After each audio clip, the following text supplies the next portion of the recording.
You're listening to the ESO Network, your station for all things geek. Ian, look at this. What, it's a police box. What on earth is he doing here? I mean, these things are usually on the street. Feel it. Feel it, you feel it? Faint vibration. It's alive. Earth Station Who, a fun mashup celebrating nearly 50 years of Doctor Who universe. Hold tight. You never know where the TARDIS is going next. You're probably a bit confused right now. I broke the glass. It's all come back to me.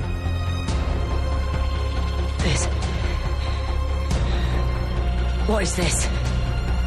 That's my ship. What? Let me take it from the top. Hello, I'm the Doctor. I'm a traveller in space and time.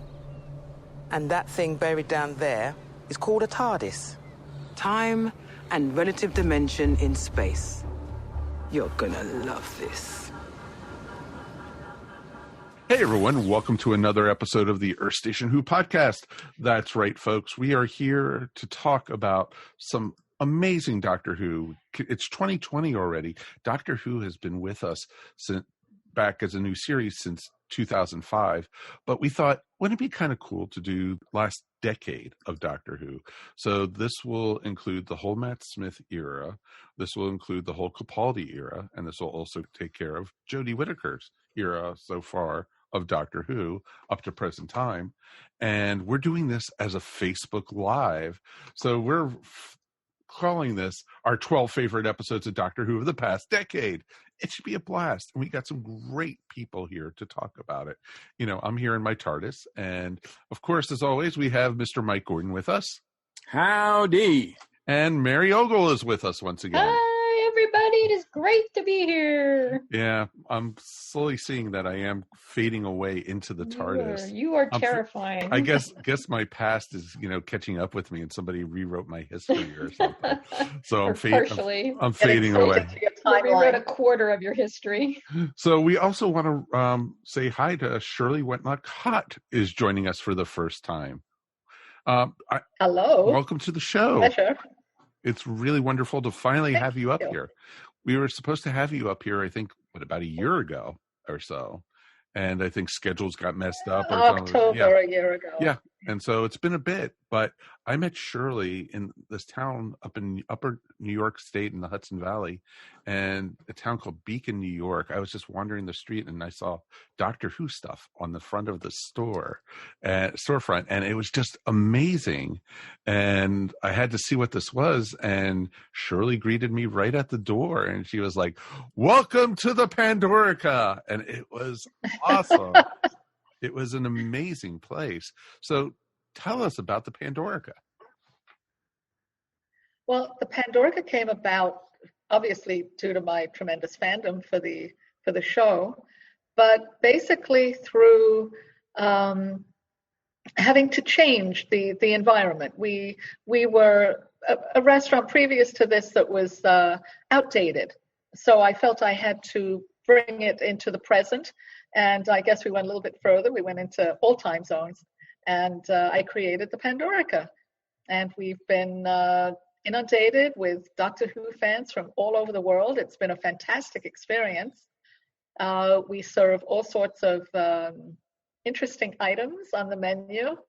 We have, in homage, I guess, to a few of the characters, we have Madame Vastra Clever Boy, which is a po' boy, and it's made with alligator, because she is a reptile. We have Sally Sparrow duck salad, and that's Ledworth duck, comes from Amy Pond's hometown. Oh, awesome. And that is awesome. Things like Satan's pit of pierogies, because they're nice and spicy, and of course fish fingers and custard done both ways.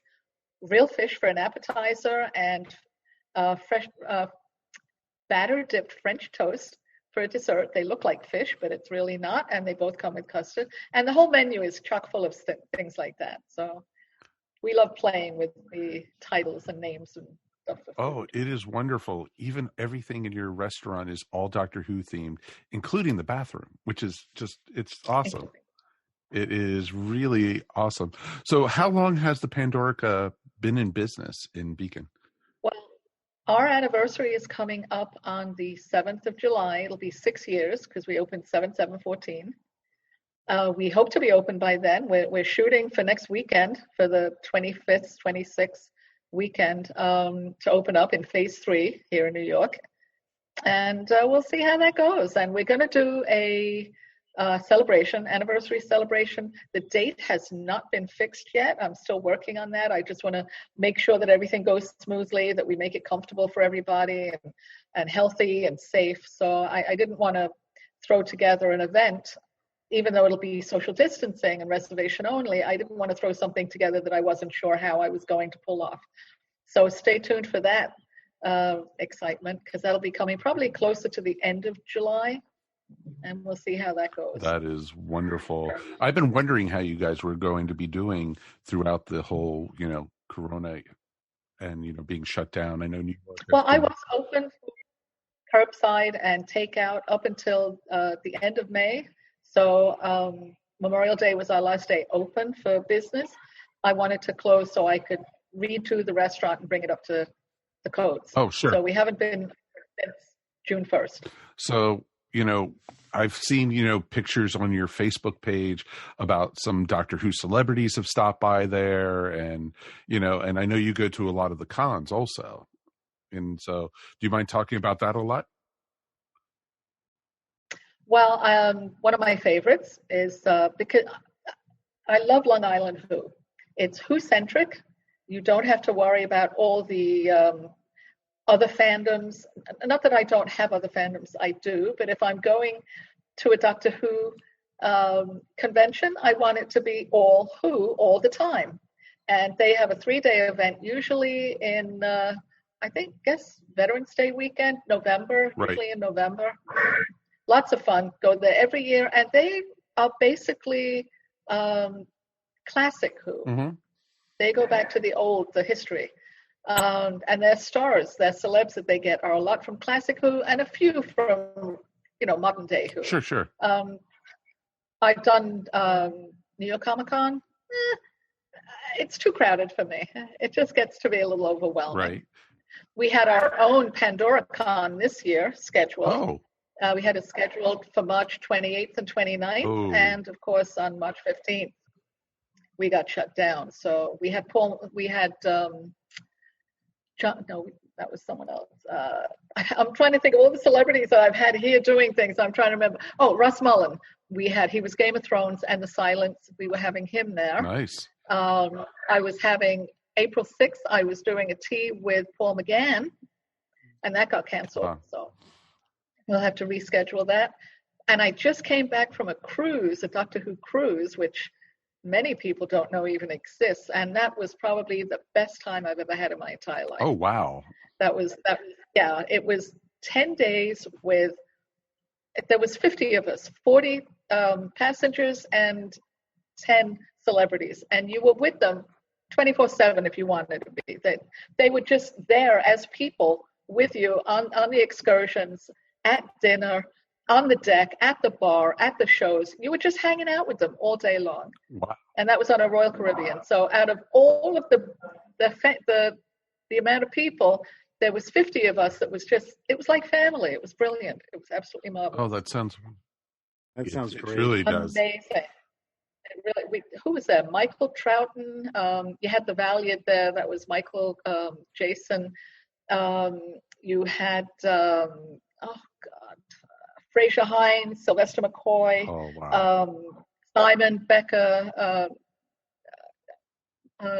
Dorian Moldovar, Simon Fisher Becker. Mm-hmm. He was there. I mean, there were so many people there. It was absolutely wonderful. Oh, that sounds like it was a great trip. I'm jealous, truthfully. Me too. It's been going on for 20 years, and hopefully they will continue once they're able to. So I suggest everybody come. The more people we have, the bigger celebrities can come. That's true, but hey, Sylvester, it's like any other convention. You get the Seventh Doctor. You have Jamie. This is pretty awesome. Yeah. It's just wonderful with that, and it's just great. So we always ask when people join us for the first time, who is your doctor? My original, I'm going to go into two of them because my original favorite, I started with William Hartnell, but he was never my favorite. My favorite was Patrick Troughton. Okay. Yay. So I was thrilled to be on the group. We're Patrick Troughton fans. Yes, we love Patrick. You are Troughton fans? God, yes. He's absolutely Absolutely. Absolutely brilliant. My modern era is Capaldi, hands down. Really? I'm a Capaldi fan. Absolutely. That's awesome. Absolutely. Yeah, I mean, I love Matt Smith. I love David Tennant, but hands down, Capaldi's my favorite. I could understand that, and I loved how he got past Dr. Angry Eyebrows, so it's perfect. Yeah, yeah, really. Oh, yeah. Now that my hair's all gray, I can play Capaldi. I think a couple of us here can, so I don't. Yeah. I think that is pretty darn awesome, though. So how can people find the Pandorica? The Pandorica, we have a Facebook page, which is the Pandorica Restaurant. We have our web page, which is thepandoricarestaurant.com. We're on Twitter, the Pandorica Restaurant, and we're on Instagram, the Pandorica Restaurant. We try to be consistent. Sure, of course. That's definitely. So you can find us on many social media sites and Google, and it'll take you right to us. That is awesome.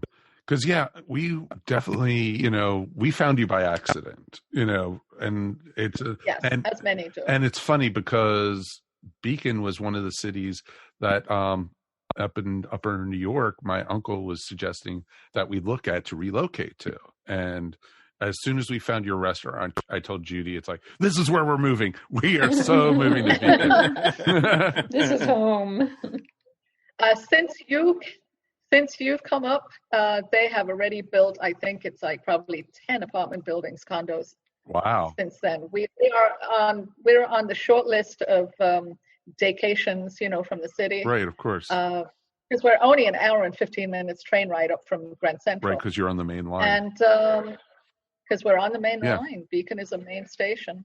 And so we've it's a phenomenal city to be in. It's half of Brooklyn is here, so it's not called Beacon. Yeah. So we'll see lots of hipsters and everything. But it's fun. That is awesome. A lot of hipsters. But we've always been a tourist town because of the river, because of Pete Seeger. Right.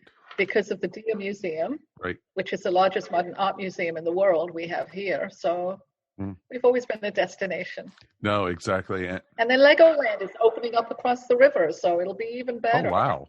I didn't know that. That's awesome. Yeah. So, if you have little kids or adults who are like kids, Legoland is perfect.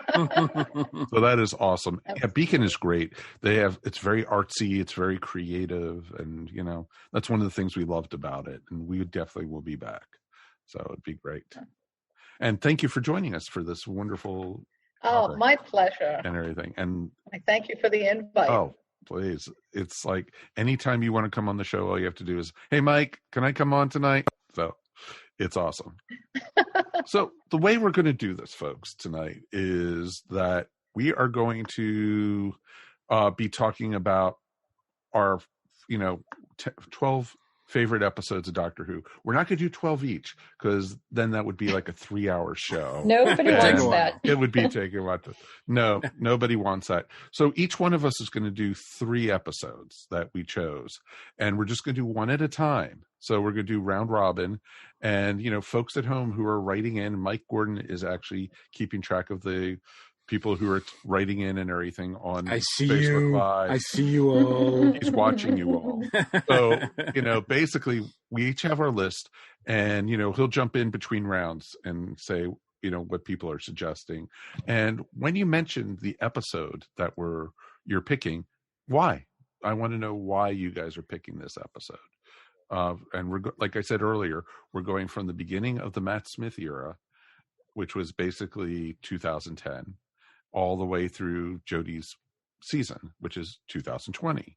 And that includes specials, and that includes, the shorts that they did, for the 50th anniversary. So this is wide open, folks. We can, talk on everything, and you can have some honorable mentions at the end. Is that fair? Because I'm sure we're going to have some. And, I think we'll have our guest actually go first. Shirley, you're no. Ladies first. Sense of elimination. Let everybody else go first, and whatever's left over that's my favorite, I will. Okay, I'll jump in. I think that's fair. I know it's okay. Okay, so all right. I'm going to let ladies still go first. Mary, all right. What is your first pick over the last 10 years? Well, I'm going to start out with one of my absolute favorites of all time, which is actually a two-parter, which is Time of Angels and Flesh and Stone. Oh, yes, very good. I love that two-parter. It's River and the Doctor at their best, trying to outdo each other, bantering, just having a great time. Oh, Dr. Sonic me. which was just yeah, awesome. I mean, it's a fun two-parter, but it's also great to get their relationship established, especially after that's the first one after the library. And it's great to see her relationship with Amy start developing, especially when you look back on it, because at the time you had no idea what was going on. But it's no, you had no idea who River Song was exactly. at that time. I mean, even the callback with when he comes back to her and he doesn't have his jacket on, and it was such a big deal. Everybody was speculating about it. I was like, wait a minute, where's his jacket? You have to trust me, Amy. Mm-hmm. And the Amy and Doctor were very new at that time, and which was really cool. And and I love how Amy was trying to figure out the relationship between River and the Doctor. And she says, "You two are married, aren't you? You're husband and wife." And the Doctor's like, "No." And Matt was, and watching that when Matt is so young. That's actually the first episodes they filmed, because they filmed those first in the block before the 11th hour. Right. And so, and already he embodies the Doctor. Oh God, yes. Oh, yes. Completely. No, that's a great one to open with.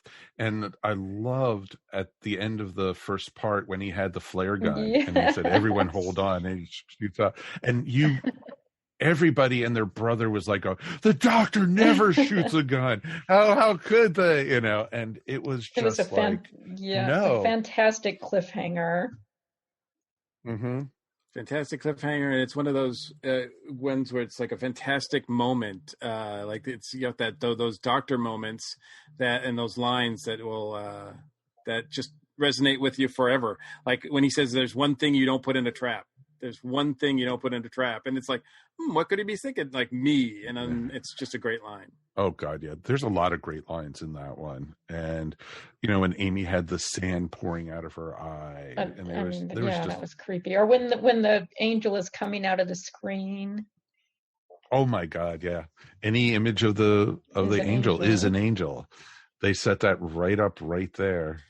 Yeah, it could have been like, I was nervous because this is the first time we saw them, the Weeping Angels, after Blink, right? So this is like a follow-up, and you're like, well, were they a one-shot, or are they good enough to be a recurring bad guy? And yet, in this one, they're still really menacing. If not, they're even creepier, actually, than they are. Yeah. Oh, very much so. And you had something in this episode that was even more dangerous than an angel. You had the crack. Yeah, yes. You had the crack. So, you had the crack, and they all disappeared. It was awesome. And that was great because they were playing with time and how everyone who, got close to the glow of the crack vanished from the timeline. And that's where they really started. That's terrifying if you think about it. You're not just vanishing, you're wiped from existence. You never existed. Yeah. Exactly. And that was just creepy as this. The doctor always remembers. Yes. Oh, of course the doctor does. So, and so, yeah, I thought that was great. And then, at the very end of the storyline, with everything, Amy had so much built up inside of her, and she, came on to the doctor at the end of that and everything. It was just, and, and Matt Smith's reaction was perfect after what we had with Tennant before that, the cute, handsome doctor who was a little too humid. This doctor was more alien and such. So that was kind of cool. He had one of the best lines in that episode. Towards the end, when the angel has gotten a hold of the what did they call them? The father, the priest. What did they call the soldiers back then? They weren't soldiers. They were religious. Yeah, they were religious figures. Yeah. Whatever. When the angel had the captain by the neck, and the doctor says to him, "Oh, I would have loved to have known you better," and he turns around and says, "I think so. You know me at my best." I thought that was absolutely brilliant. Mm-hmm, that was one of my favorite lines. Yeah, he had to die because he was going to Game of Thrones, so it was perfect. And he was a great character. He was a great he was, character. because he wasn't. Yeah. He was gray. I mean, he wasn't black and white. He was not. Oftentimes in Doctor Who, military figures can turn into just villains or just very one-sided, very one-note, and that's not how he was. Right. Not at all. And that was that episode also had this in the second part, one of the scariest scenes in Doctor Who ever, when Amy had to walk through the forest by herself with her eyes closed.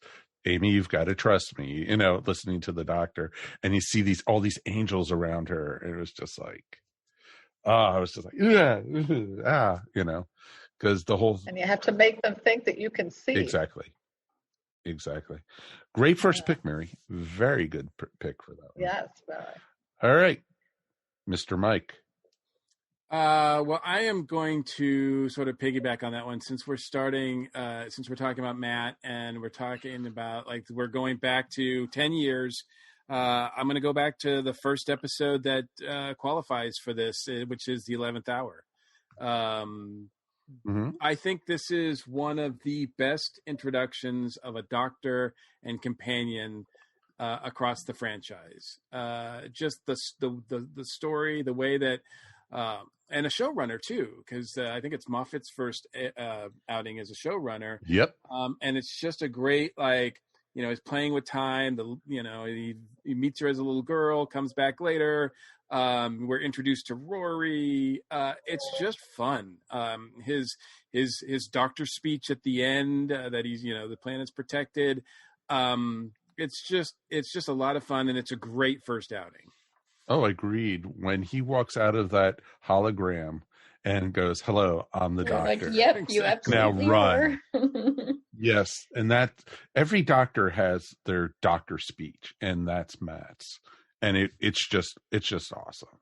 Sometimes it's not in the first episode that they do, but that was Matt's doctor speech when he became the doctor for me, and it was just awesome.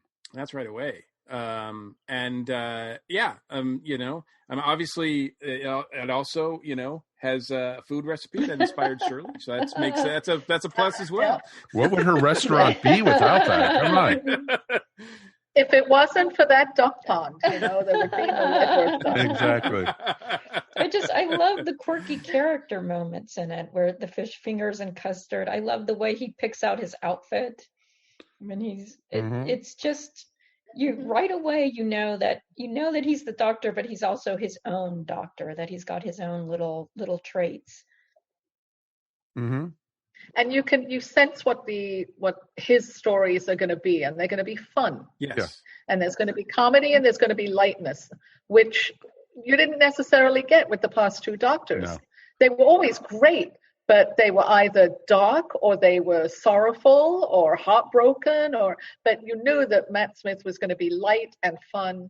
Even with his serious moments, there was light and fun. Oh, and exactly. And I think you can also tell, I think Matt's admitted many times that his main influence doctor-wise is Patrick Troughton, and you can tell that right from the first outing as well. Oh, very much so. Because he always played a comedic, but then he turned it around just like Patrick Troughton did as the Doctor. And that's what was one of the wonderful things about this episode was you saw it right away, even from the bit when, he was grabbing the guy's computer in his bedroom and said, "You've got to clear your browsing preference." Clear that browsing history.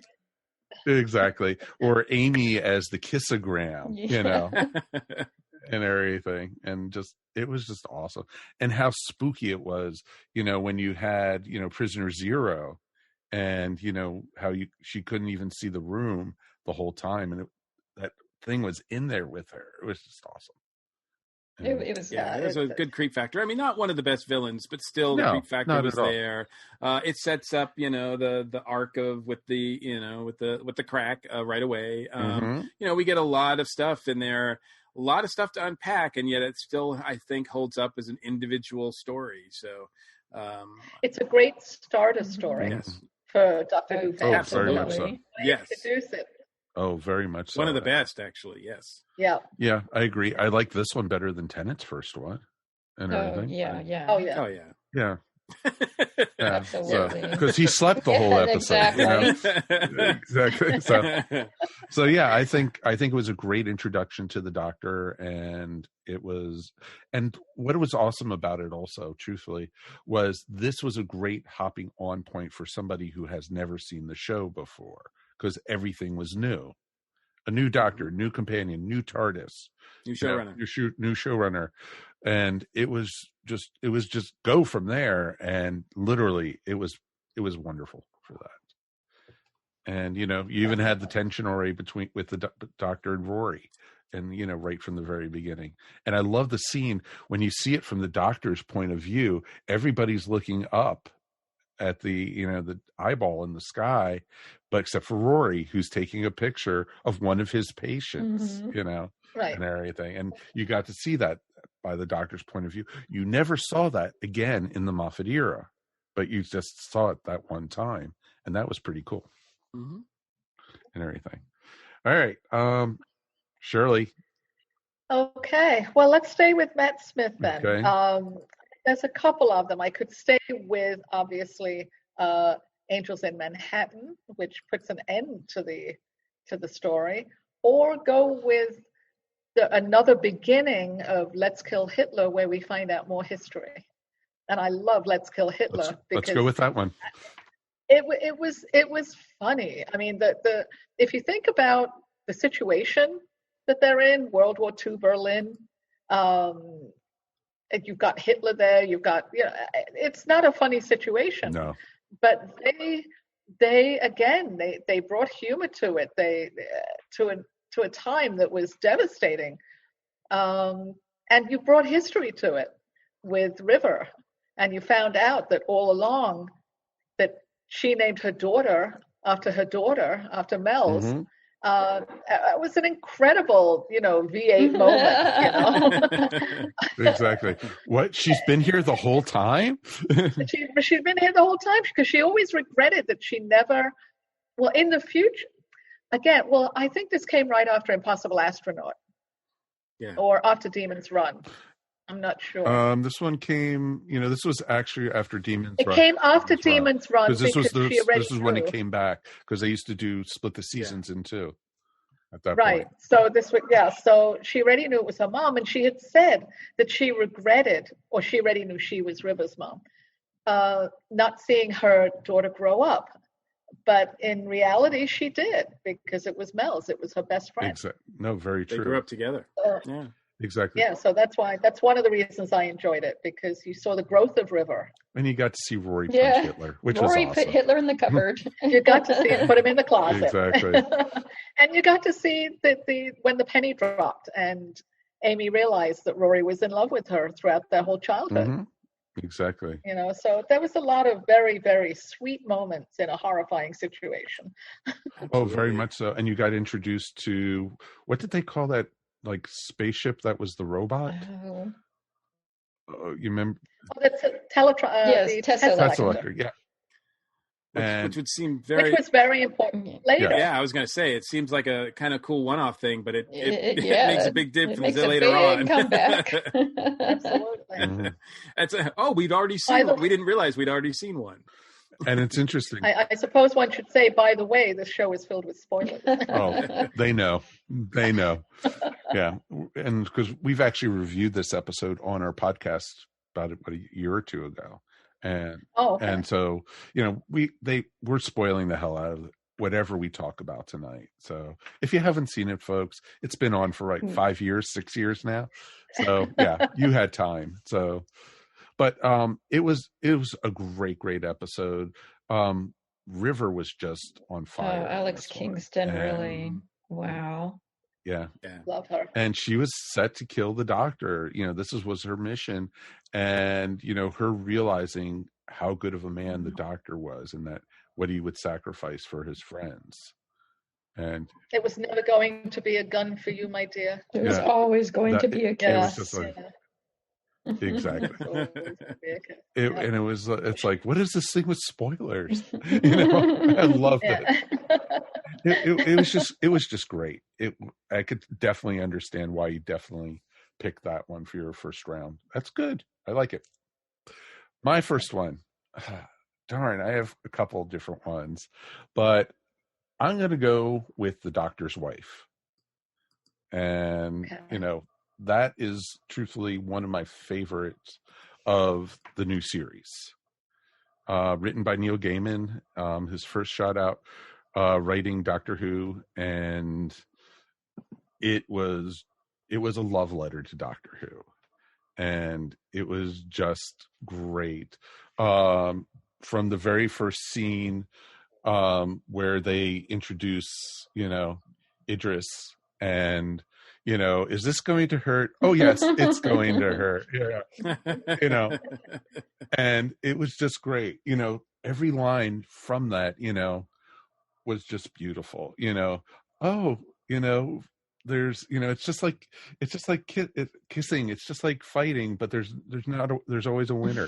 Something like that. And it was just awesome. And you had a little bit of Gallifreyan lore introduced with the cubes, with the personalities, and Big Brother, and you also had aunt and uncle. It was just really, really, it was scary as heck, and this was just another episode where they had to kill Rory once again. Yes, poor Rory. So but those scenes, you got to see some of the interior of the TARDIS, and you had the round things at least, so, which was always nice. And it was just a lot of fun with it. And you also got to see the old control room, and, that's when they were saying they had talked about the desktops before in the Peter Davison crossover with David Tennant, why there's all these different control rooms and how they look and stuff. But they were going, you got to see the 9th and 10th Doctor's control room again, and it was just awesome. Yeah. And I loved it when, and you had Michael Sheen as the voice of the and which was it was just awesome. It is a great story. That one is one I can watch over and over again and not be tired of seeing. Yeah, it's another story where it's the relationship that's the forefront. It's the relationship between the Doctor and the TARDIS, and humanizing the TARDIS in that way is just such a stroke of genius. That's a brilliant, yeah, absolutely. And of course, she had common sense things to say. Rory didn't understand, but of course, it was her words that introduced you to River in a way, because the only water in the forest is the river. Yes. Which of course meant absolutely nothing. What's this kind of gibberish going on? Exactly. Because it's true, because you still, at this point, you didn't know who River was. You didn't know who River was. And you also, because it was, and actually that wasn't even the real Amy at that point. She was the copy Amy. It was the copy Amy. That was already, That was already the copy Amy. Exactly. And so that made it even the doppelganger. And so it was like, there was just all these different things going on in the story, and it was just so wonderful. It was really wonderful. And I loved, when she said, you didn't steal me. I stole you. Yes. And it was like, it was my choice. And then the same line, when he said, you never took me where I needed to go. I said, no, but I took you where you needed to be. And it was just, those lines were just, I know I didn't get it right, but yeah, that's okay. But we're not good on memorization here. You never took me where I wanted well, to go. I guess. Yeah. Right. I guess I'm a little bit more one up on the exact lines of things because we watch it here at the Pandorica. So we have it on, if we were here 24/7, it would be on 24/7. So from the moment that we come in to the moment we shut the door, we're playing Doctor Who. Which is wonderful. And so we've cycled, it's wonderful. We cycled through them so many times. I've seen the episodes 50 to 100 times. So when anybody comes up with an episode, I'm like, okay, I've got that one in my head. One. I'll just play it again. I know that one. Yeah. No, and that totally makes sense. And that's what's great about Doctor Who is it's so memorable. And this is this episode. I know this just from one scene. This is what happens here. But you always find something, not always, not as many times as I've seen it, but if you see it 3, 4, 5 times, you'll find something new in it every time. God, yeah. Sure, 50 times you may not, but, you may. But you're guaranteed to find something new in most of them if you see them over and over again. Mm-hmm. When I saw Vincent and the Doctor, and I'd seen it 100 times, because it's one of the favorites that people ask for, it took me forever to realize that Amy's vase of sunflowers was actually sitting on the table next to the fireplace. I'd never noticed that before. And then one day I was like, oh my God, there's the vase of sunflowers that he painted. That's awesome. You just, It's wonderful when you could do that with Doctor Who. So that was my pick.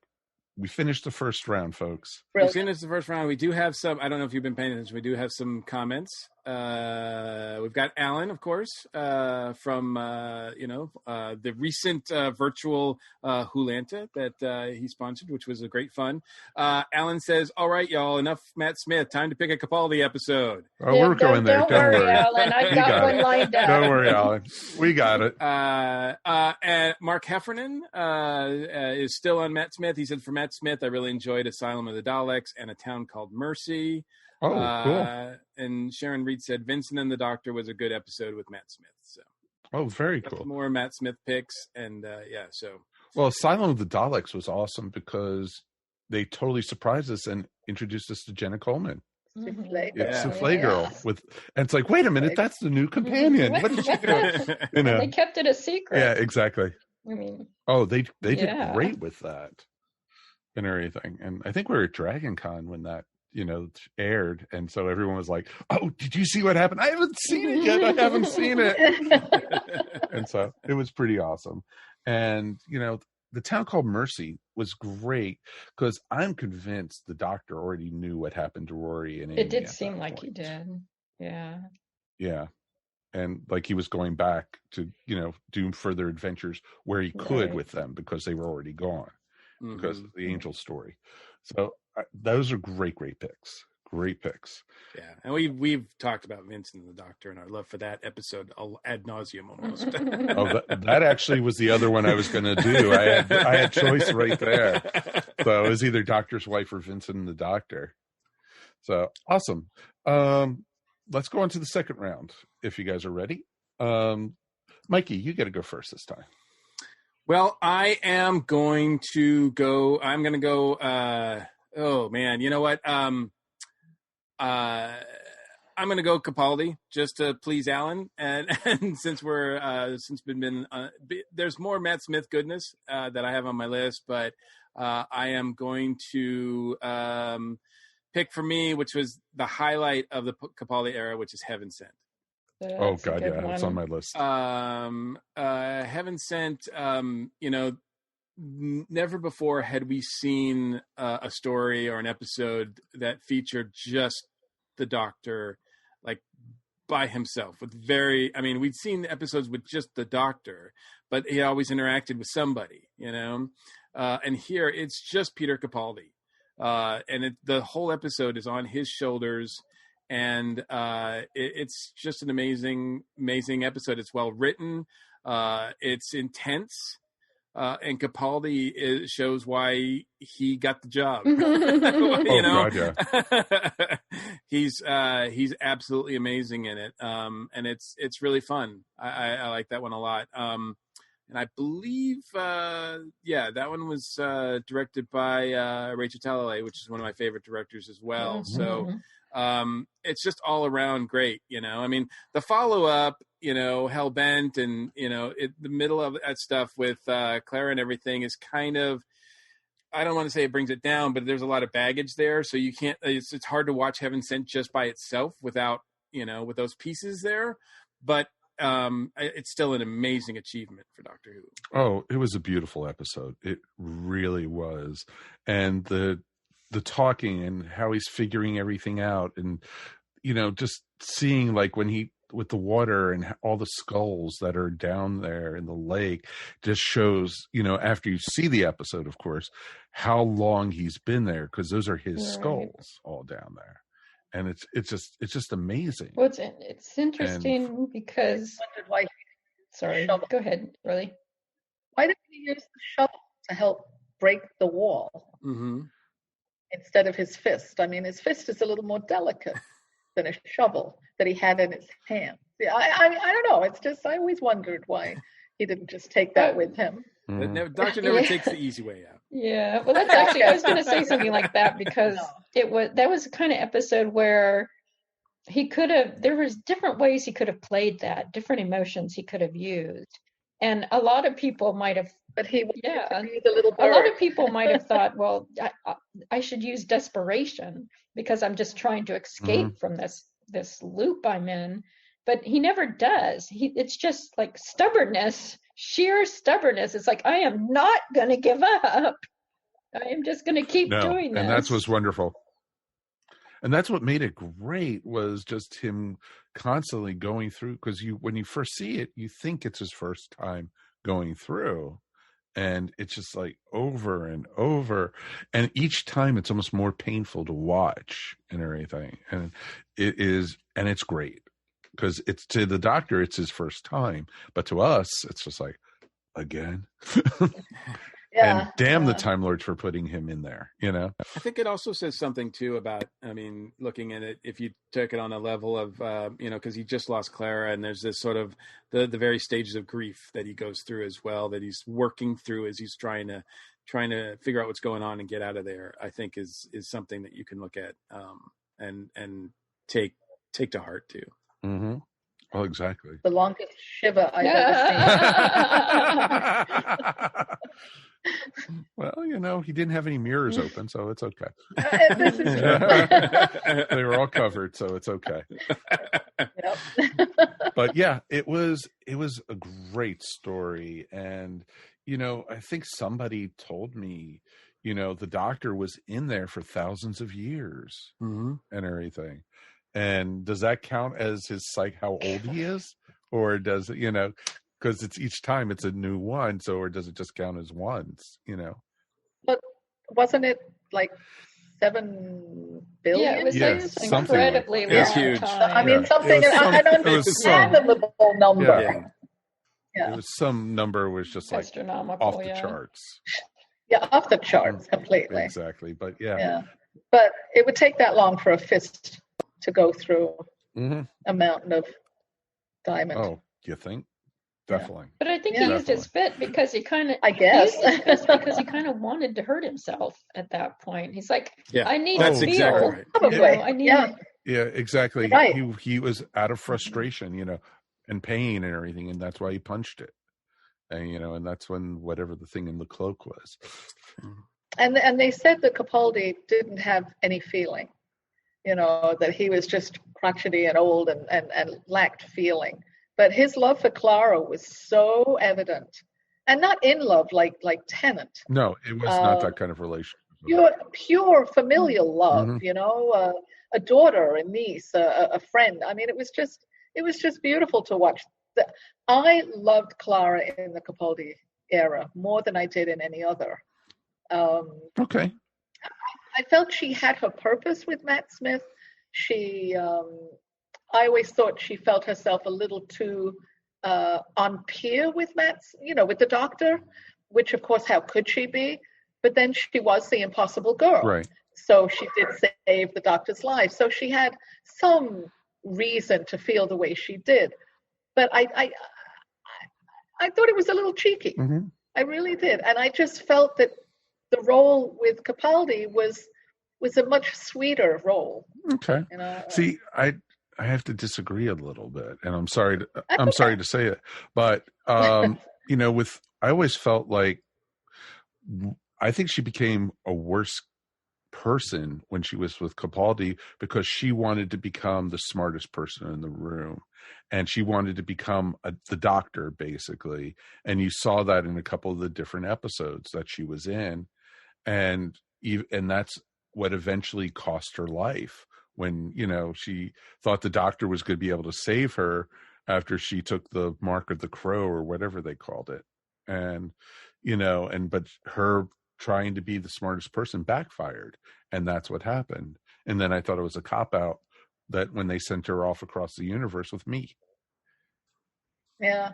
Well, I don't know. You could look at it that way, or you could look at it at she really looked up to the doctor. He was a father figure to her, and she wanted to emulate him, and she wanted to be like him rather than be the doctor instead of him. She wanted to just make him proud type of. I guess it's just, how you relate to things. Oh, sure, of course. No, and that's totally awesome. I could totally see where you're coming from, and that she idled the doctor enough that she wanted to be just like him, kind of similar to what they were trying to do with I think we once said with the Seventh Doctor and Ace a little bit in some ways, where he was grooming her to become a Time Lord and everything. So it's very interesting to see. All right, very good choice, very, very good choice. All right, Mary. All right. I'm going to take us to the end of the Capaldi era. And the two-parter, Rolled Enough in Time, The Doctor Falls. Had that on my list as well. How can that not be on your list? It's just, the Cybermen are scary again. It's, really scary. Yeah. Maybe scarier than they've ever been. I mean, the whole Bill getting turned into a Cyberman is the most horrifying thing I think I've ever seen. Well, right at the very beginning of that episode, she gets shot right through the chest. It's like, what? I mean, they're playing it hardcore there, and just the time it takes for him to get to Bill, and that she's not safe where she is, and and the reveal of the master. Oh, that was awesome. Oh, brilliant. That was awesome. And not Missy, but the John Sims. Yeah, the redemption of the John Sim master, I think. Yes. Oh, very much so. And the arrogance of the doctor comes up again. Oh, very much so. Of him having to tell the whole story of him being the doctor and how he's going to save everyone. And while he's talking, Bill gets shot. Yep. Yeah. It's like, just don't be. He got ahead of himself. He got ahead of himself. Oh, very much so. That was unfortunate. And that it happens to him because he's that old. And Matt Smith did it, and David Tennant did. I mean, they all do it. Did it in their own way. So this was the point where Capaldi had done it. Oh, yeah. And that was, I think Tennant did it in Waters of Mars. Matt Smith, I forget, he had an episode also. I think Stolen Planets, I think he had his moment of, that was Matt Smith. No, that was Tennant. That was Tennant. No, that was still Tennant. Right. I'm sure there was a Matt Smith episode. I'm sure there was. Yeah. I'm definitely sure. Yeah, it was like, come on, Doctor. Mm-hmm. Yeah. 30 seconds less talking, we wouldn't have this happening. Oh, and it was a perfect wrap up to the season too, because the doctor throughout the whole season was trying to redeem Missy. Yes. And it's a satisfying ending. I mean, even though Missy dies in the end, it's you have a feeling that he may have succeeded. Mm-hmm. Yes. No, very much so, and and it it was really awesome. You know, the conversations between Missy and the Master were just awesome. They played off each other well, and it was neat because you were able to see the Cybermen evolve through this episode because of the different time, you know, changing through. And that was brilliant how they did that with, you know, like closer to the black hole, it moved slower. Mm-hmm. Yep. And, you know, at the top it was faster, and it was just great. And Nardo had his moments in this, and I think we all said it, that we ate our hats because we were so scared that Matt Lucas was going to be horrible. And he was not season. At all. He was really good. He was brilliant. And he really shows it in this episode. I mean, there's such great performances in this episode. It's a real showcase for Bill too. Yeah. Oh God, yes. Yeah, Pearl was awesome. She really was. Yep. And I like to throw out all. I thought she was a brilliant companion, and I was really, really sorry to see her run end. Although we knew from the beginning she was only doing one season, but it was nobody knew how she was going to go out. Right. But it was just very sad that, you know, she was a great companion. Yeah, she really was. She's one of my favorites. Well, and it was interesting because, you know, knowing that she was just one and done, that, you know, it was going to be, all right, what are they going to do with it? And they took what happened to Souffle Girl to the next level by making, you know, Pearl. Exactly. Pretty much. Or fries. Yeah. Chips. Chip Girl. Yeah. Bill's chips. Chip to Girl. We have them we now have a Bill Chips corn on the menu. Awesome. that is great. But yeah, and that's what's awesome about it was, you know, you had that, and to see, you know, to her, she sees herself as still human, but then you saw her on the outside and she was Cyberman. And it was so well done.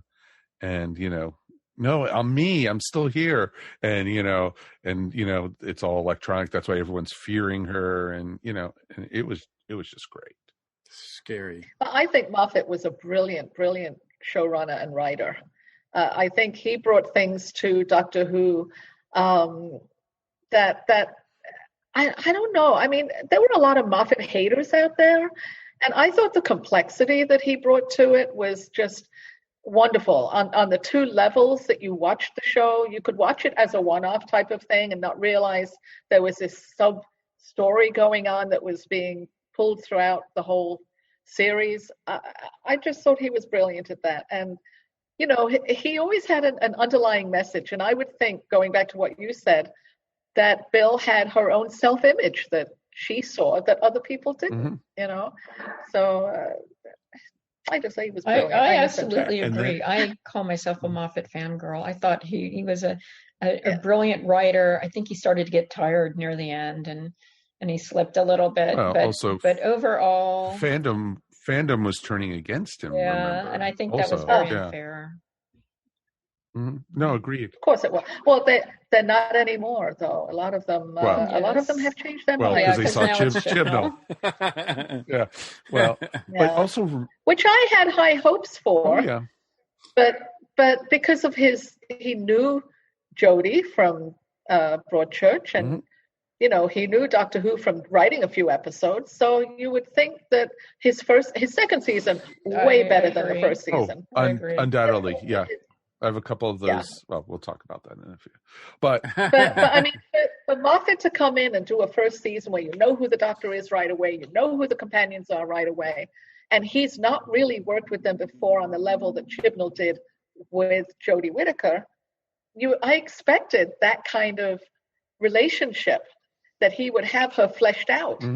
And have her character done, because he knows her and he knows what she's capable of. She's a brilliant actress. She's a great comedian. She can play the roles if it's written for her. Right.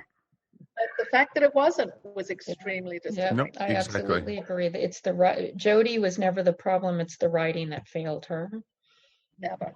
Very much so. We've always said that each episode we've reviewed, and you know, it's not Jodie. It's definitely the writing and the production. All right. Shirley, you want to do your second pick? Still there. We'll stay with Capaldi. But there's a couple of those. I'm so torn because I loved Bill, so the pilot was a great episode, and I loved Missy, and so therefore the Magician's Apprentice and The Witch's Familiar was a great episode. Yes, it was. But then I have to go with Zygon. Oh, yes. On my list too, damn it. It's brilliant, and I think what makes it even more brilliant is it was written probably a year or more before it aired. Really? Because it had to be written first, and then it had to be acted out. And so it was probably written about a year before it aired, and yet it aired in such a significant time because of all the terrorist activity that was going on at the time.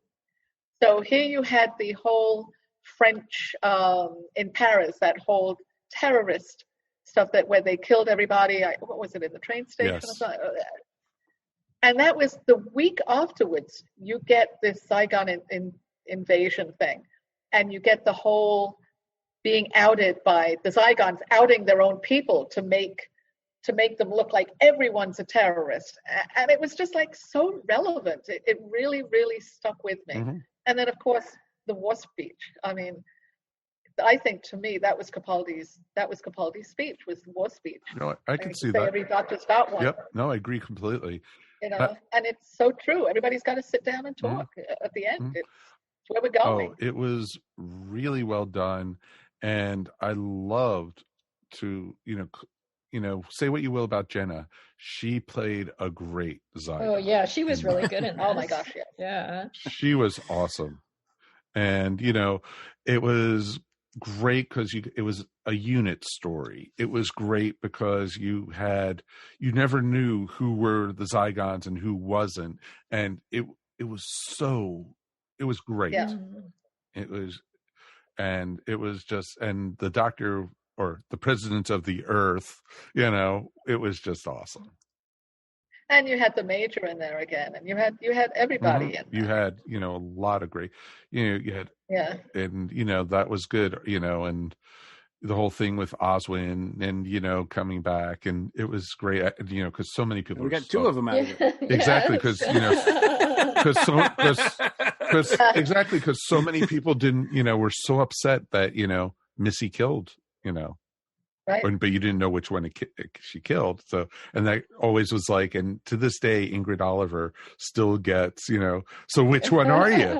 I mean, it's a good episode when the secondary characters just light up the screen, like Osgood, Kate Stewart. Yeah. I mean, they were so good in this. I could go back and watch this again and again.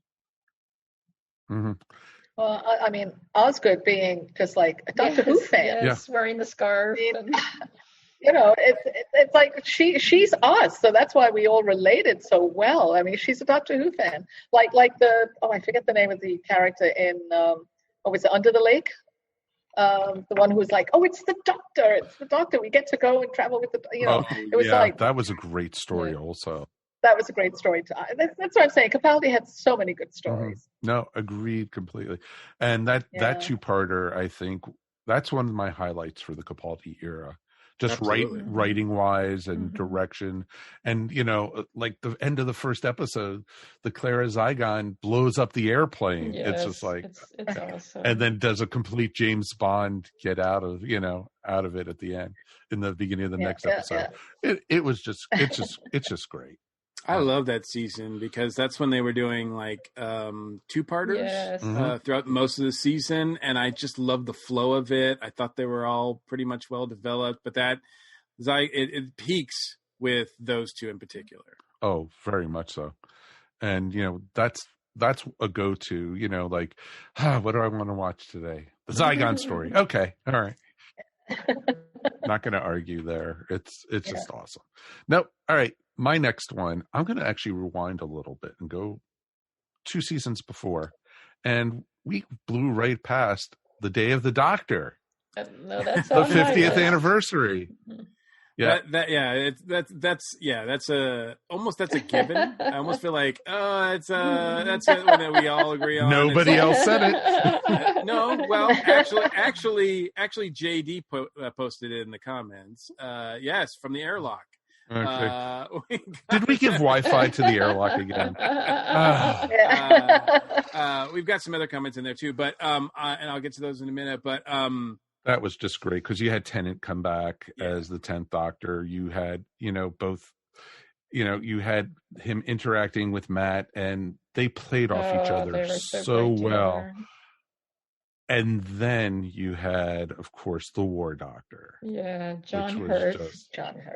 John Hurt was just awesome. It's like, what is it with these screwdrivers? It's not a weapon, He was almost like he was the younger one of the three of them, and but he was like lecturing them, And I was kind of worried. Yeah, and I was worried that Billy Piper was coming back.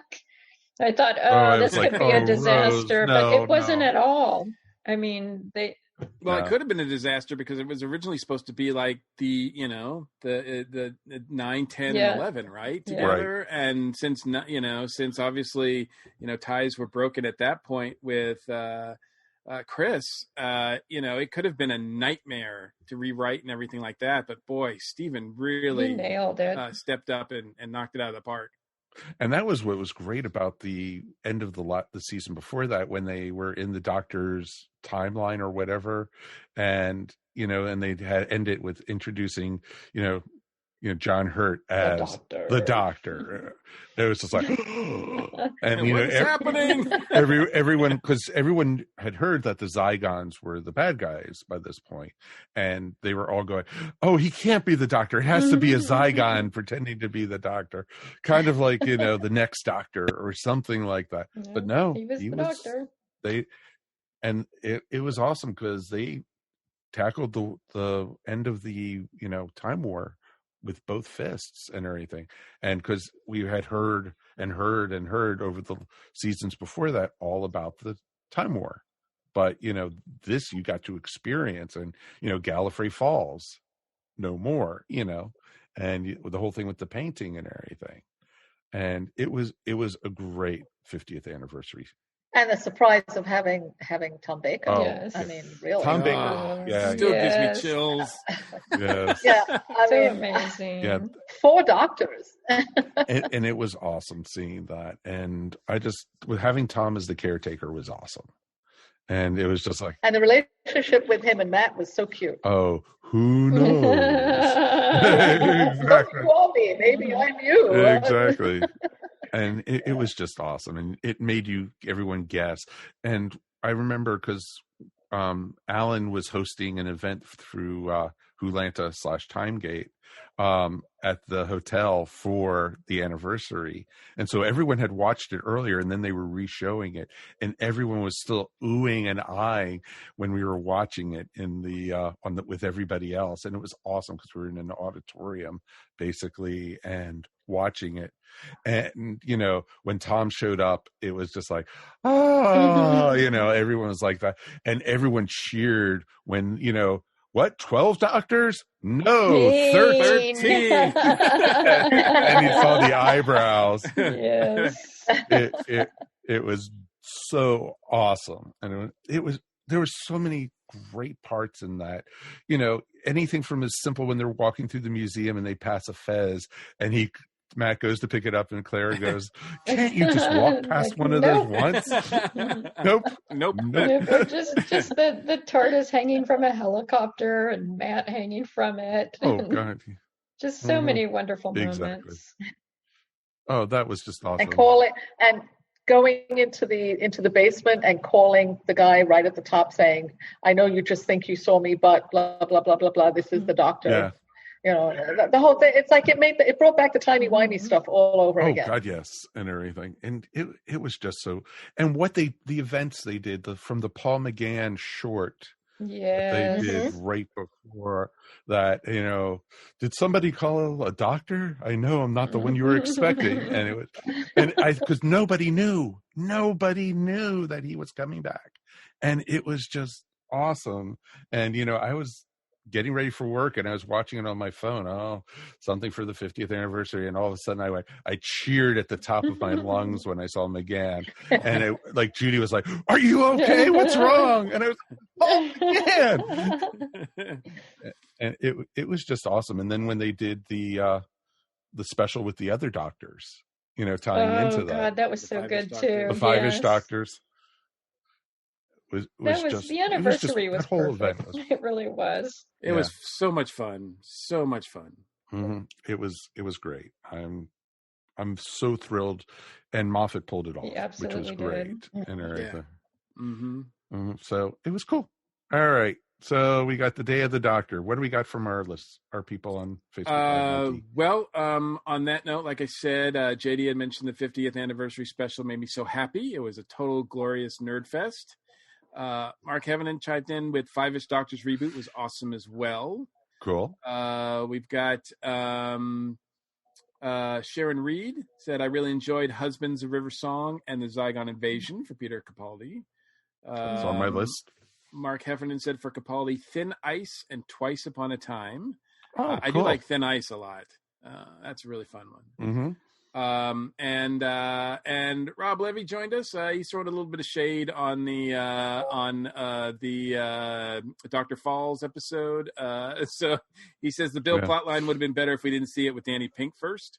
So yeah, there's Rob there, but hey, at least we didn't get Cyber Brigadier again. Yeah, don't see, like, why did you even bring that up? We're talking about our favorite stuff, man. Okay. You got to bring it down. But we've had a lot of people join us. The award-winning Bobby Nash has been here. The mayor of Chickentown has been spying on us. Rebecca McCoy, Raven, right? She's here. Hey, awesome. Hey, howdy. Hey, hi. So yeah, we got a lot of familiar faces here, and we could, feel free to comment, folks. Because definitely would love to hear from you guys. We got one more round to go, so if we don't name your favorites, feel free to chime in as we go into this final round. We have 8 done so far, so we got 4 more left, and we got a lot of Doctor Who still to cover. And, So, Shirley, you get to go first this time. All right, I'm going to go with, speaking of Danny Pink, I'm going to go with Listen. That's Listen. Awesome. Yes. Great episode. You got to see the Doctor's fears in this and how they developed, how his fear of the dark and his fear of under the bed and how that all started. Was that Clara grabbing his leg what started him with that fear, and wanting to know what's outside at the end of the universe with the 4 knocks? Was that his fear? I thought it was a brilliant episode. And who is this Pink of the future if Danny's dead? Mm-hmm. How could he be a descendant of Danny Pink? Who is Orson Pink? Yes. Exactly. Mm. Who is Orson Pink? Exactly. That was an interesting episode. It was. Because it was still fairly early into Capaldi's era. And I feel like he was still trying to find himself as the Doctor. And, because he was still the whole thing, am I a good man? Am I exactly. But it was interesting because it explored a lot of his psyche, but it also explored Danny's psyche, what's behind him. And Clara was the one going between all of those. It was really interesting. And fear being, what the Doctor is, fear being a superpower. Exactly. Mm-hmm. So the Doctor used his fear of things to try to help people. Mm-hmm. And I love the scene because the Doctor was sitting on top of the TARDIS. Yes. That was totally cool. It was like his Zen moment. Yeah, I love the idea that there's 2 ways you can go with fear. You can either lash out, or you can use it to understand another person's point of view. You can use it to create empathy. Exactly. And the Doctor, always at least tries to take the empathy path first. Right. Mm-hmm. Well, that's what I enjoyed about it, because fear can can hold you in your steps. It can make you, you can take it inward and just do nothing with your life because you're so fearful, or you can embrace it and use it as an energy and use it as a superpower to keep going.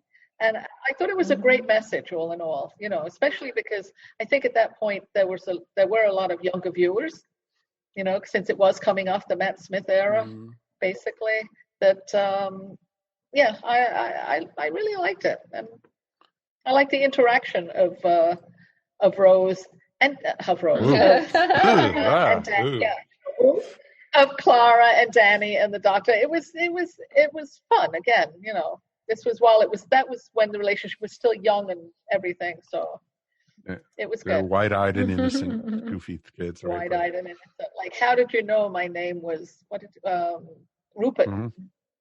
Oh, you told me. No. Oh, you said it. Well, maybe I saw it on a letter or something. It's just, it proved Clara to be a very good wife. Oh, very much, very, very much so. So awesome. All right, Mary, you're next. All right, I am. I had a couple from Jodie's era. Well, 3 from Jodie's era. I was going back and forth, but I think I'm going to choose Rosa. Awesome. Because it was. Well, I will admit, there is a flaw with the villain, but it doesn't matter because they rightly take this focus off that and really put the focus on Rosa and her journey and how important she was and what needed to happen, and how and the Doctor wasn't there to blow anybody up or she just needed to make sure that Rosa did this one specific thing, or at least it wasn't even her, it was Rosa. She just needed to be there to kind of just make sure this happened.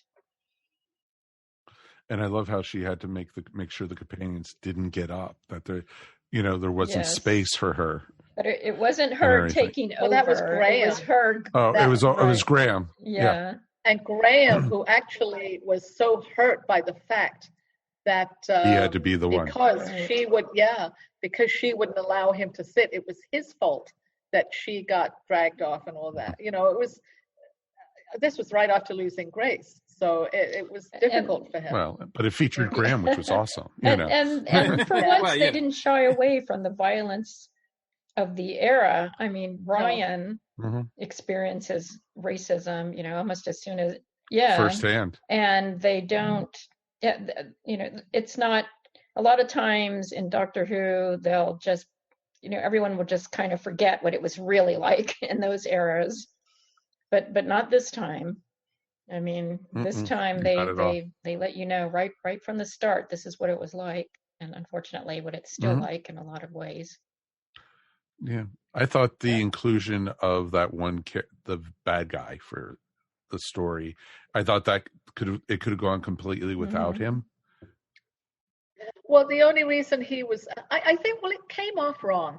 He was there basically to make the story because he wanted to stop Rosa Parks from getting, from sitting in that seat. Right, because he was a racist from the future. He was a racist. But that's what I'm saying. You really didn't need an alien for this. You could have used any other person even a human that went back in time that somehow got a hold of it. You didn't need an alien. There were so many racists in the time back then. Oh, very much so. To bring in a racist alien is like, what are you thinking? This is absurd. How would an alien even become a racist? Was he a human from the future? We don't even know what he was. He was completely unnecessary because that already existed at the time. There was just, like you said, no reason for him to be there. Yeah, he was redundant. Oh, exactly. I think that was the worst part of that episode, but it is a wonderful episode. And again, with a lot of great performances. Oh, yes, very much so. I agree completely with that. Awesome. Great pick. Mr. Mike.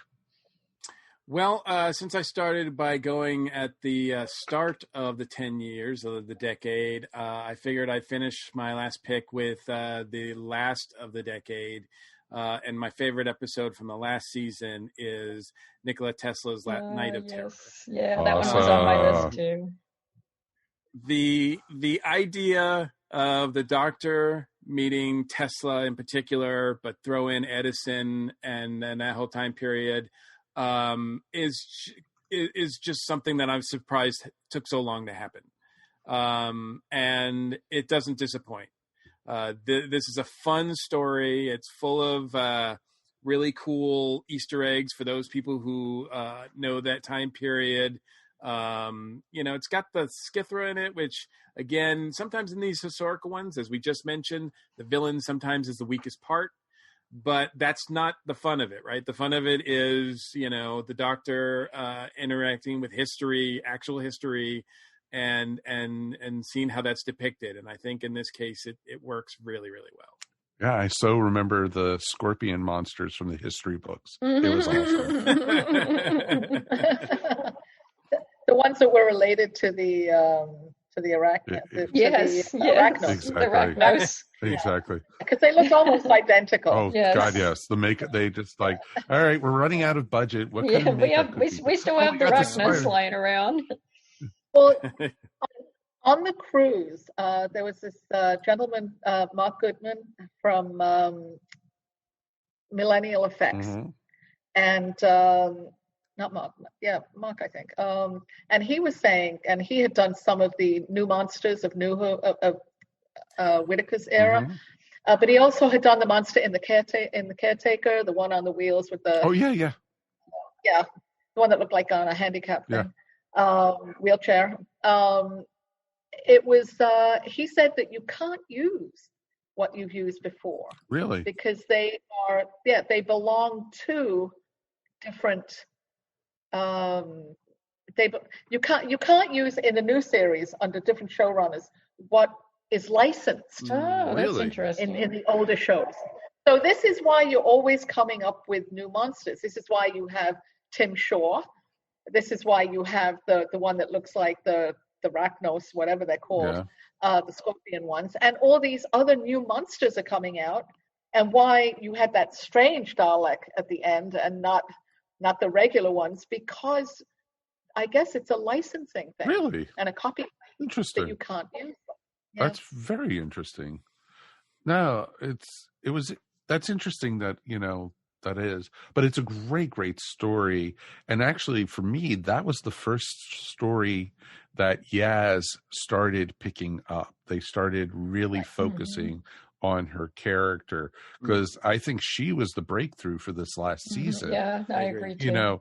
They toned Graham down, and Ryan, we don't even know what the deal is with Ryan.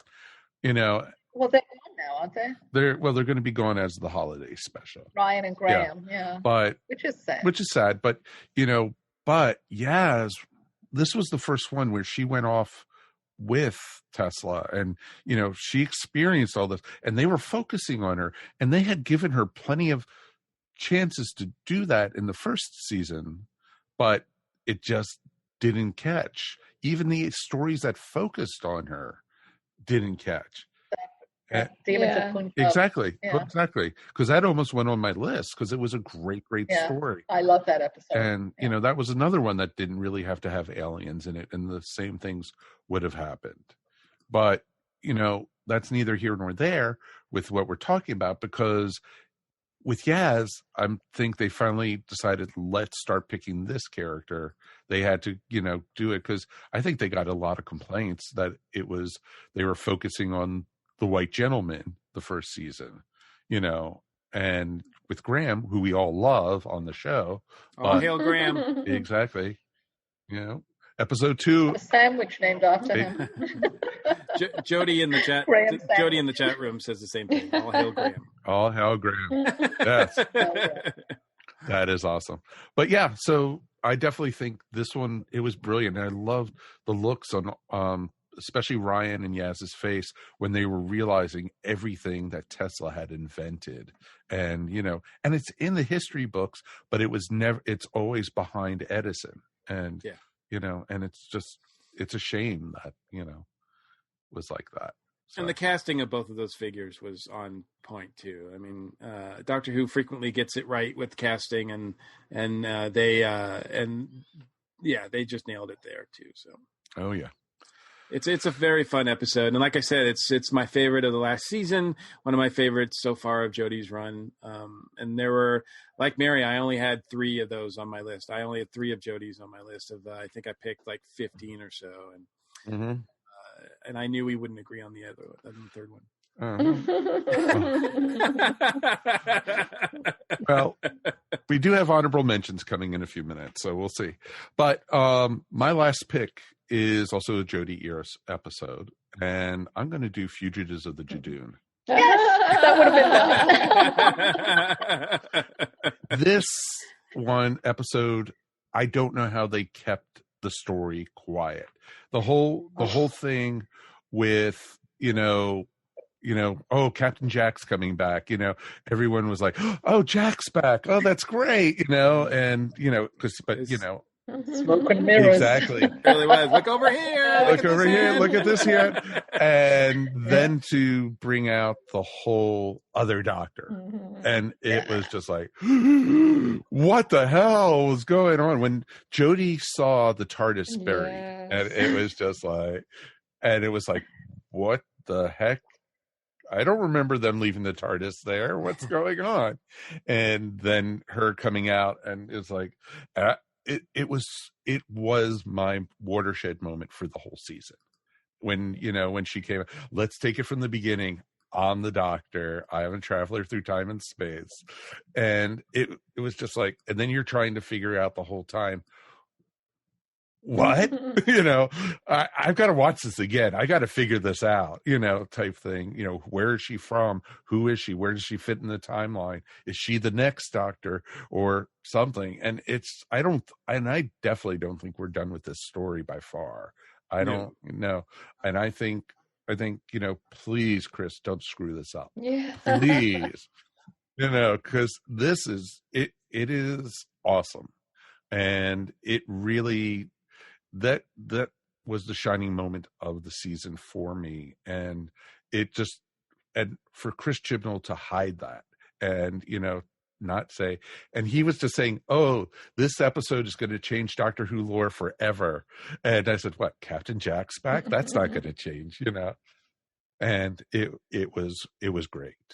It really got great. Me excited again about Doctor Who, because after Jodie's first season, though I loved Jodie, I was just really kind of disappointed in how things turned out. But Fugitives of the Judoon, I'm like, oh yes, we're back. Exactly. It's like, oh, finally, we're good, we got it. And I was just amazed. And that, from the Judoon coming back and the Doctor, it kind of like threw me. It's like, all right, she has the same DNA as the other Doctor. Why wouldn't they, be able to scan her and say, oh, this is the one we're looking for, the fugitive? And then you'd be asking, why is she the fugitive? That type of thing. It's like, I know how they had to play it out type thing, but it was just interesting to see. And I'm excited by it. And would I like to see her as the next Doctor? Yes. I would love to see her as the next Doctor. I think it would be Dr. Ruth would be awesome. Of course, the British are not as familiar with Dr. Ruth. Yes, I'm not sure. I don't know if they got that or not. Yeah. I don't think they did. So I don't think Chibnall would have named her Dr. Ruth had he really explored what that meant. But let me tell you, little boys. Let me tell you what we got to do. So no, it's like, when they said when people started calling her Dr. Ruth, I just had to be like a 13-year-old again and go, snicker, snicker, snicker, But yeah. So those are our lists, folks. That is our 12 best of the last decade. Anyone have any honorable mentions that were not mentioned? I have one. It's a Matt Smith episode, and it is the Crimson Horror. That was one of mine. I love that episode so much. Diana Rigg. Well, that one felt like it was like a closet, like basically like a closet for a spin-off, like a pilot for the Paternoster Gang. Yeah. Type thing. Yeah. That would have been nice. Yeah. And it was awesome. All, Vastra and Jenny and Strax were awesome. And Ada is such a wonderful character. Oh God, yes. It was so well done. And you had Mrs. James Bond. Diana Rigg's daughter. Yeah, exactly. Played her daughter. Right. It was awesome. It was a great episode. So yep, that's a good one. That was on my list. That was one of them. Anybody else? I thought. Oh, I'm sorry. No, go ahead. The first 2 episodes of Jodie's second season, Spyfall, I thought were really, really good. We had shown it. We showed premieres and finales here at the restaurant on a big screen. Nice. And the reaction was amazing when you're with other people to enjoy it. Maybe that made it more special for me. But even though I'd seen it with other people, I still went on the weekend to see it in the movie theaters, the 2-parter. And on the big screen, I don't know if anybody else saw it on the big screen. It was absolutely amazing. It was made for the big screen. Mm-hmm. It felt like a movie. In the movies, yeah. It did. They did that one in the movies, like they do every year now. They're doing something in the movies. And I loved it when they said, "Oh, and this was the master plan." Yes. Yeah.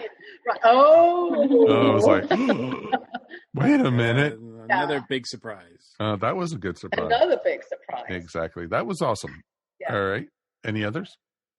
The 2 I have on my list that we haven't mentioned so far are The Husbands of River Song. That was my other one. Because I'm always a sucker for a great river story, and that's her and Peter just are amazing. Oh. And I loved the whole time he had to play dumb about the TARDIS and everything. Yeah, that's so good. Oh my God. And then when she opened it up for the cocktail, he didn't even know that. Oh, and the last the last moment of them together is just the sweetest. Mm-hmm. It's just the sweetest moment. And it brings you right back to her introduction with David. David's very doctor. much so. Like it's just sort of like, makes it all like just sort of like if there's no more river stories officially that they film, I'll be disappointed, but at least they kind of wrapped it up. That was a really good way to end it. They should have ended it with the river song theme. No, they should not have. And the other one that I picked, my third choice from the Jodie era was Witchfinders. Oh, okay. Really? Yeah. Okay. I know that you guys weren't as high on that one as I was, but I just thought it was a lot of fun. The Doctor in the era of the witch trials and all that was just a blast. And Alan Cumming to me makes that story even better because he's just great fun. Mm-hmm. Yeah. And it's also the first episode where they actually used the fact that the woman was a doctor, that the doctor was a woman. Mm-hmm. Yeah, that's true. To show yes. the fact that she was powerless. Because I always felt people were like, oh, they made the doctor a woman, blah, blah, blah. Well, this was the problem with the show, I felt, is that the doctor's the doctor, no matter what body you put the doctor in, the doctor is the doctor. Mm-hmm. How you perceive the doctor is on you. Mm-hmm.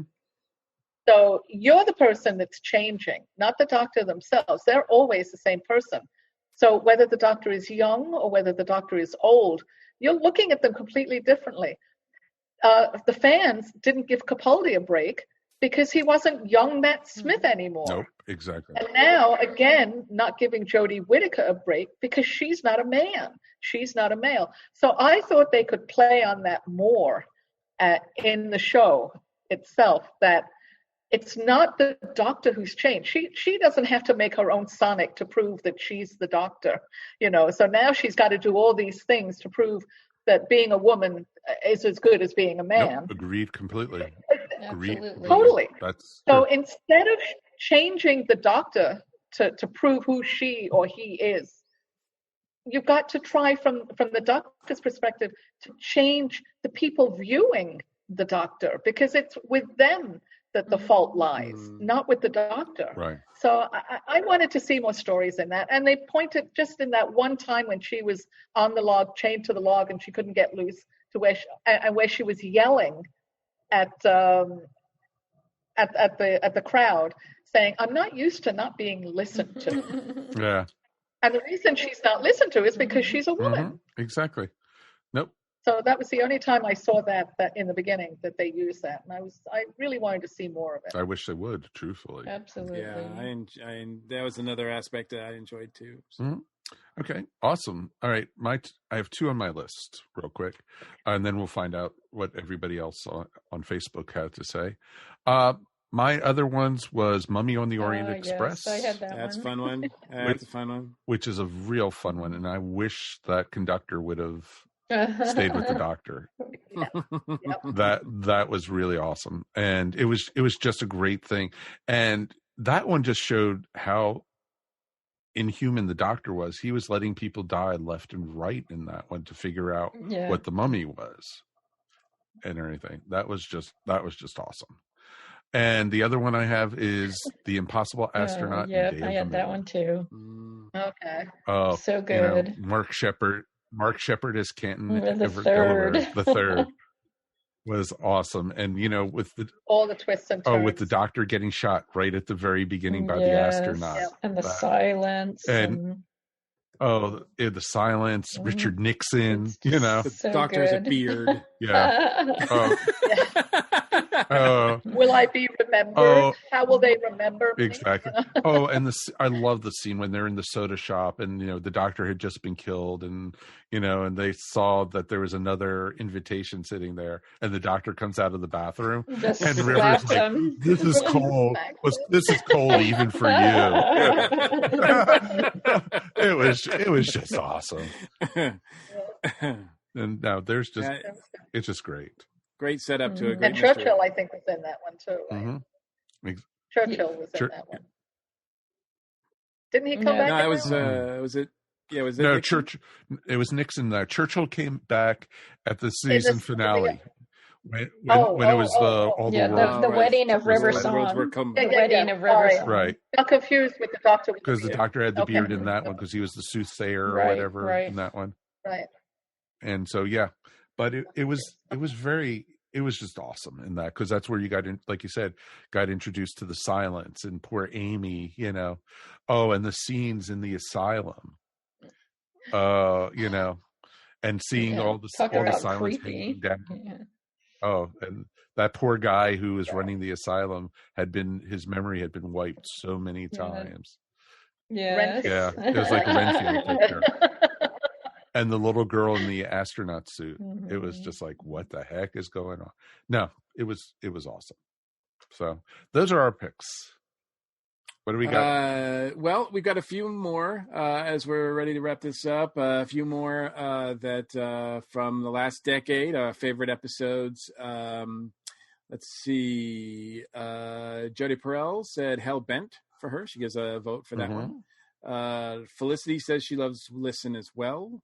And then Mark Heffernan said the historical episodes are the highlight of the Jodie era so far, with the haunting of Villa Diodati being really well done. That was really fun.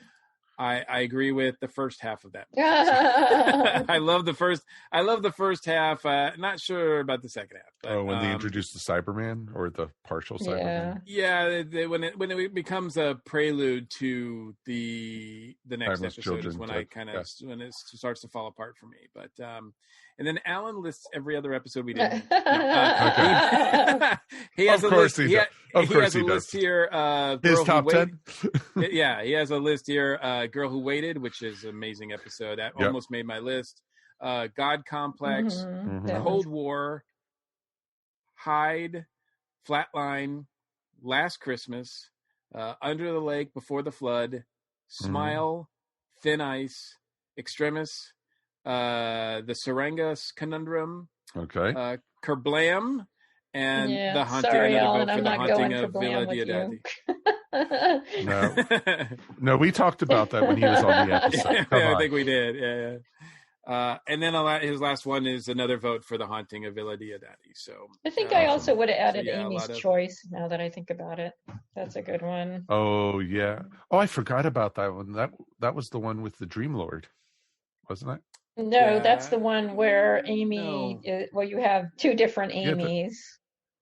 You have old Amy. Oh, Amy's Choice was that one? Well, old Amy is. I thought that was. I'm thinking of Girl Who Waited. The Girl Who Waited. Oh no, you're right. You're right. I'm sorry, I get the titles mixed up. Yeah.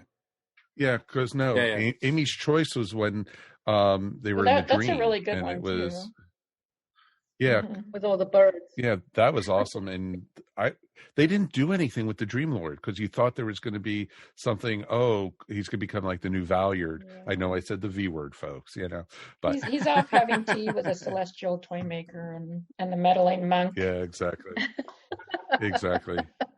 But that was a great episode too, and we had some great stuff over the last 10 years. And so hopefully we'll get a season or two in the next 10 years. So it should be cool. There should be a shorter list if you did the worst episode. Oh, well, we could have fun with that.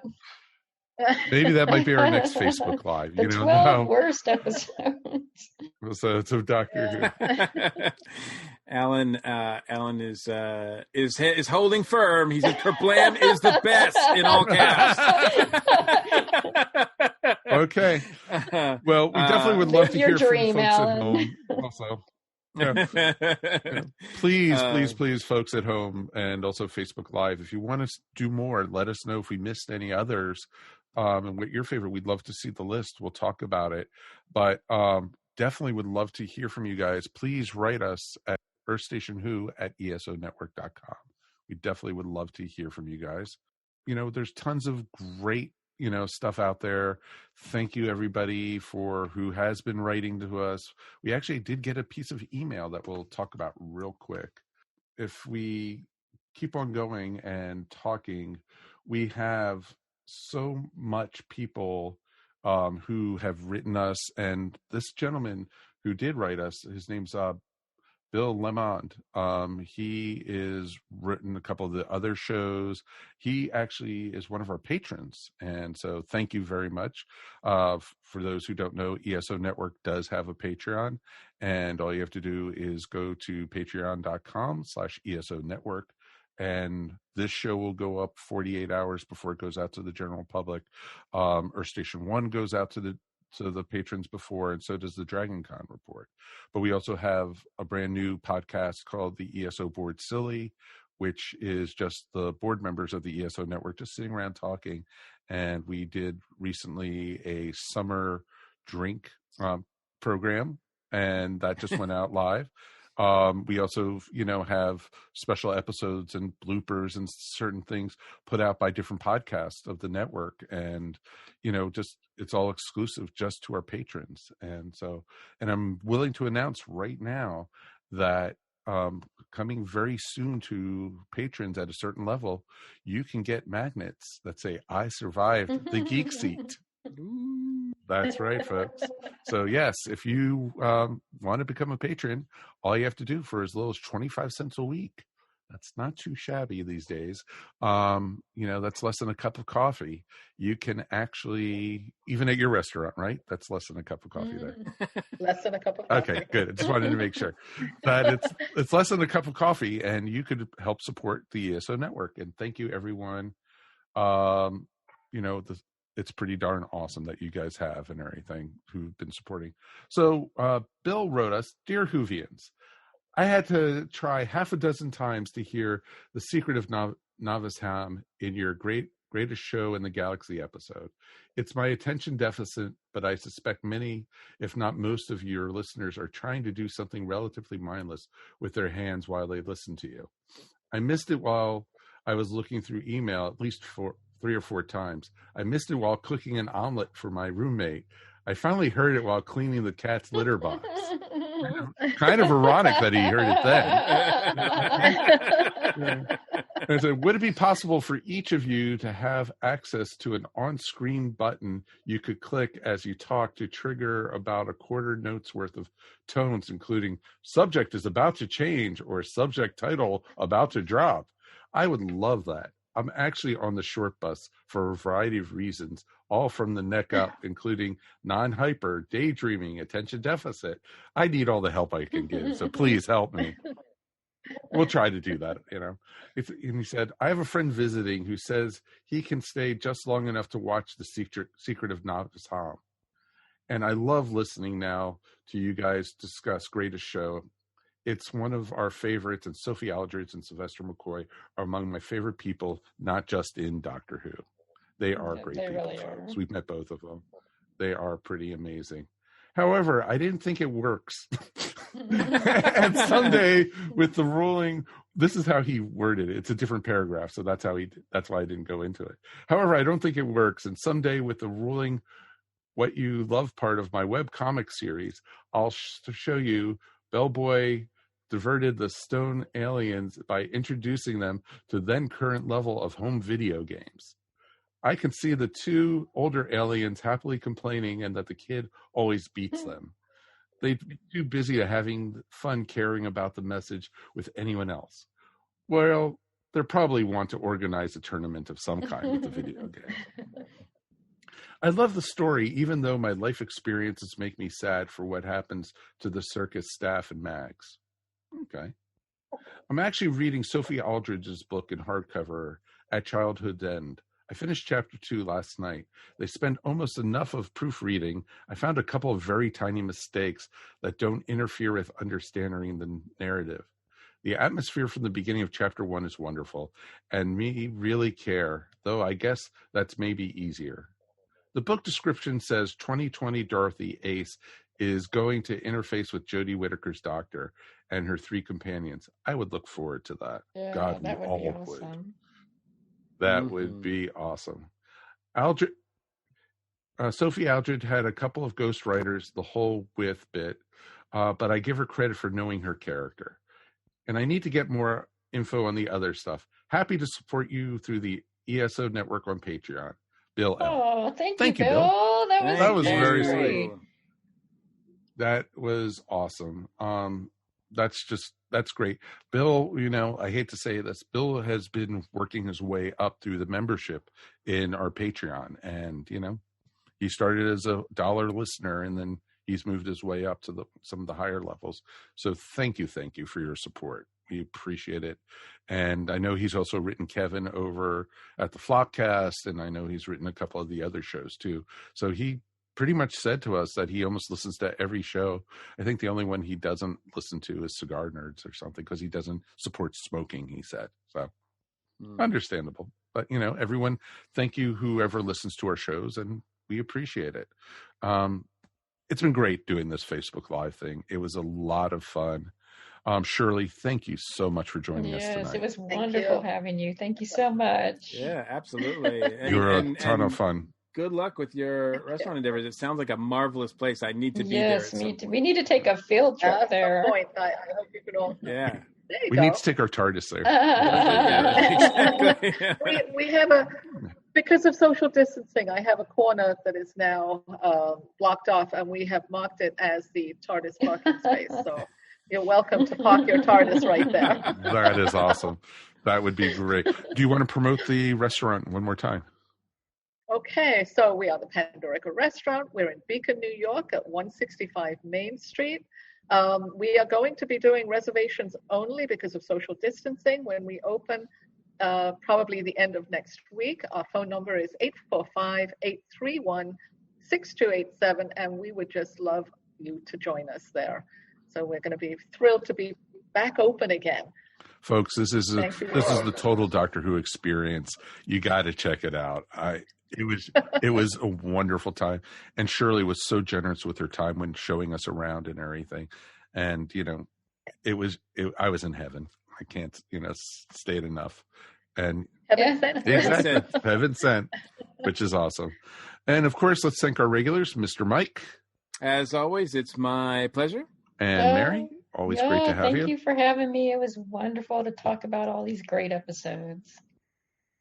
It was actually a lot of fun. And thank you to the folks who stuck with us tonight on Facebook Live. Really appreciate it.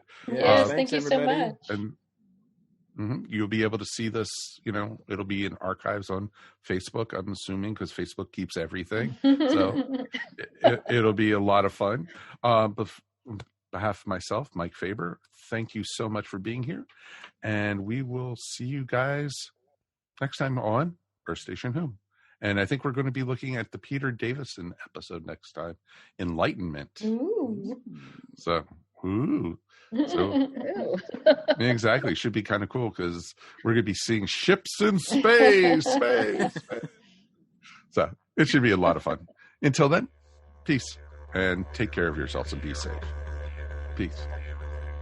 You have been listening to Earth Station Who, a bi-weekly pop culture podcast dedicated to all things Doctor Who, featuring talents from across the universe.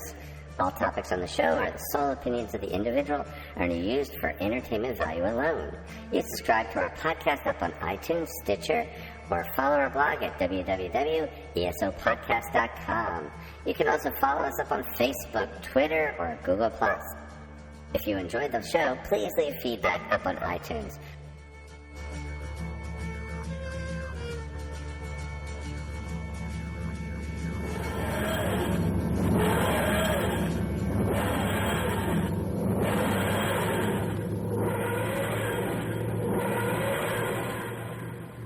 Hey everyone, this is Carrie the Metal Geek, and I would like to invite you to hang out with myself and my fellow Metal Geeks as we have all kinds of discussions about heavy metal, films and TV shows, video games, theme parks, comic books, and whatever else is tickling our geeks. Please visit our website at metalgeekspodcast.com and follow us on all the social medias including Twitter, Facebook, and Instagram at Metal Geeks. We are also proud members of ESO Network, so you can check everything out at esonetwork.com. Keep it metal, keep it geeky, stay safe, and see you on the next episode. This has been a broadcast of the ESO Network. Be part of the crew and help support our shows by donating to our ESO Patreon or by shopping through Amazon.com or the TeePublic store, which can all be found at www.esonetwork.com. The ESO Network, your station for all things geek.